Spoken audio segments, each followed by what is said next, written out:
नमस्कार, मैं रवि शर्मा। मेरा आज का विषय है सर्वनाम। तो मैं आपके सामने सर्वनाम की कुछ उदाहरणें देता हूँ, ठीक है, और जिससे कि आपको ये पता चल जाएगा कि हम कौन सा टॉपिक या कैसे हमें ये टॉपिक करना है। सबसे पहले बात करेंगे उदाहरणों की। रोहन एक लड़का है। रोहन एक लड़का है। रोहन 5वीं कक्षा में पढ़ता है। रोहन बहुत अच्छा लिखता है। रोहन एक बहुत ही अच्छा खिलाड़ी है। आपने देखा होगा कि इन सभी वाक्यों के आगे मैंने जो संज्ञा शब्द का प्रयोग किया है, जो जैसे कि रोहन रोहन रोहन ये करता है, रोहन अच्छा लिखता है, रोहन खा रहा है, रोहन सोता है, ये सभी क्या हैं? संज्ञाएं हैं जो मैंने आगे के शब्द लगाए हैं, ठीक है। तो हमारा आज का विषय है सर्वनाम। तो सर्वनाम की मैं आपको बेटा हर बार यही बात कहता हूं कि कोई भी टॉपिक करने से पहले हमें पहले उसकी परिभाषा के बारे में जानना बहुत ही ज़्यादा ज़रूरी है। यदि हमें परिभाषा क्लियर होगी तो आधा टॉपिक तो हमारा वैसे ही क्लियर हो जाता है, ठीक है। तो परिभाषा के बारे में आप ध्यान से सुनेंगे। जो शब्द संज्ञा के स्थान पर प्रयोग किए जाते हैं, जो शब्द संज्ञा के स्थान पर प्रयोग किए जाते हैं उन्हें सर्वनाम कहते हैं। जो शब्द संज्ञा के स्थान पर प्रयोग किए जाते हैं उन्हें सर्वनाम कहते हैं, ठीक है। अब आपके सामने एक प्रश्न ऐसा आया जो कि मैंने पहले ही क्लियर कर दिया है। सर्वनाम किसके स्थान पर प्रयोग होते हैं? संज्ञा के। तो संज्ञा मैंने आपको पहले ही बता दिया है। जैसे मान लीजिए आपका नाम है, मेरा नाम है, हम जिस वस्तु को उसके नाम से जानते हैं, ठीक है, तो वो बेटा क्या है? वो संज्ञा है। और संज्ञा के स्थान पर ही हमने सर्वनामों का प्रयोग करना है। क्लियर है? तो आगे ध्यान दीजिए। सर्वनाम के भेद। हमने सर्वनामों के भेदों को पढ़ने के बाद आपको बिल्कुल ही क्लियर हो जाएगा कि सर्वनाम और संज्ञा में क्या क्या फर्क है, या हम संज्ञा के स्थान पर कहां पर सर्वनामों का प्रयोग करते हैं।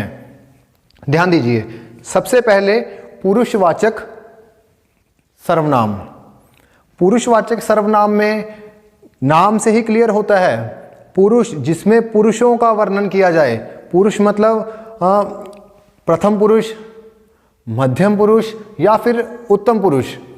प्रथम पुरुष में जैसे मान लीजिए मैं आपके सामने बेटा बोल रहा हूं, है ना, जो बोलता है वो क्या है? उसे कहते हैं प्रथम पुरुष। और जो सुनता है, जिसके लिए हम श्रोता शब्द यूज करते हैं या श्रोता शब्द का प्रयोग करते हैं, वो होता है मध्यम पुरुष। और जिसके बारे में हम थर्ड पर्सन में के बारे में बात कर रहे हैं उसे कहते हैं अन्य पुरुष। जैसे हम इंग्लिश में पढ़ते हैं सेम उसी तरीके से, ठीक है। और उसके बाद है हमारा, आपके सामने यदि मान लीजिए कोई भी इस प्रकार की एग्जाम्पल आती हैं या उदाहरणें आती हैं कि मैं खाना खा रहा हूं, तुम क्या कर रहे हो, वह खेल रहा है, तो इसमें जो आगे जो शब्द लगे हुए हैं ये सब पुरुषवाचक सर्वनाम है, ठीक है। आगे ध्यान दीजिए। निश्चयवाचक सर्वनाम। निश्चयवाचक सर्वनाम, निश्चय में क्या है बेटा जी कि हमें जिस चीज का निश्चित ज्ञान होना, चाहे वो कोई भी वस्तु है, कोई भी प्राणी है, कुछ भी है, उसका निश्चित ज्ञान होना ही निश्चित वाचक सर्वनाम में आता है। जैसे यह चौक है, यह चेयर है, यह दरवाजा है। इस प्रकार से मतलब हमें उसके बारे में निश्चित ज्ञान होना जरूरी है। इसके अदर बात करेंगे अनिश्चित वाचक सर्वनाम की। अनिश्चित वाचक में क्या है? किसी भी चीज का निश्चित ज्ञान ना होना, मतलब अधूरा ज्ञान, ठीक है। तो इसमें क्या है? शायद, कोई, कुछ। मान लीजिए कोई आ रहा है, मुझे पक्का नहीं पता कौन आ रहा है, कोई आ रहा है, कुछ खाना दीजिए, कुछ पानी ला दीजिए, या शायद, है ना। जहां पर हमें किसी प्रकार का भी डाउट हो, हमें पक्का ज्ञान ना हो, वहां पे हम इन शब्दों का प्रयोग करते हैं। यदि ऐसे आपको वाक्य कहीं पर भी देखने को मिलते हैं तो वो अनिश्चित वाचक सर्वनाम के ही होंगे, ठीक है जी। आगे बात करेंगे प्रश्नवाचक सर्वनाम की। प्रश्नवाचक सर्वनाम में किसी भी प्रकार का कोई भी प्रश्न हो, जैसे क्यों, कहाँ, कैसे, कब, ये सब के सब जितने भी प्रकार के प्रश्न पूछे जाते हैं वो सभी किस में आते हैं? प्रश्नवाचक सर्वनाम में आते हैं। ठीक है, उसके बाद बात करेंगे संबंधवाचक सर्वनामों की। संबंधवाचक आपको मैंने पहले ही बताया था कि शब्द अपना अर्थ स्वयं ही बता देते हैं। संबंधवाचक, जब दो शब्द आपस में एक दूसरे से जुड़े होते हैं, एक शब्द का दूसरे शब्द के साथ संबंध बताया जाता है। जैसे आपके सामने एग्जाम्पल लिखी हुई हैं, जैसा वैसा, या जैसा करोगे वैसा भरोगे, जैसा बोओगे वैसा काटोगे, जो करेगा सो भरेगा। इस प्रकार के जितने भी वाक्य आपके सामने आते हैं वो सभी संबंधवाचक सर्वनाम के ही उदाहरण हैं। आगे बात करेंगे निजवाचक सर्वनाम की।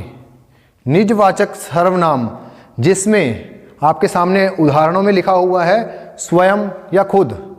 जैसे मान लीजिए, यह खाना मैंने खुद बनाया, या यह काम मैंने खुद किया, या मैं स्वयं इस काम को कर रहा हूँ। जिसमें अपने साथ स्वयं शब्द का प्रयोग हो या खुद का प्रयोग हो, उन सभी वाक्यों को निजवाचक सर्वनाम के ही उदाहरण या वाक्य समझिए। ठीक है बेटा, तो मैं आशा करता हूँ कि मेरी इस वीडियो से आपको सर्वनाम बहुत ही अच्छे प्रकार से समझ आ गए होंगे। धन्यवाद।